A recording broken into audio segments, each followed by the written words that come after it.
manage online services.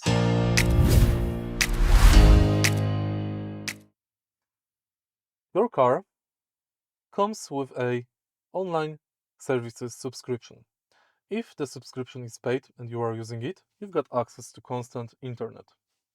Thanks to this function, you can enjoy online services.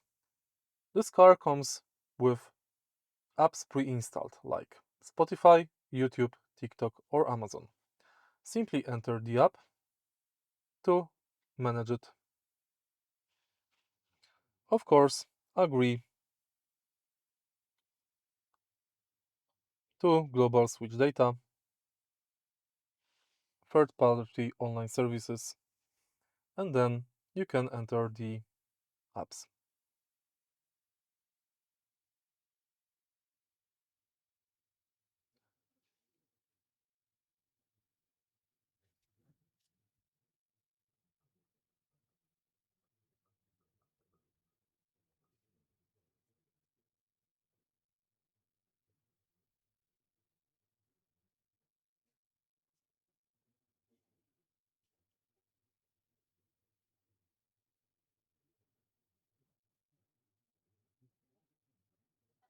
It costs about the same as a regular iPhone, but gives me pro level features 120 hertz, a big battery with fast charging.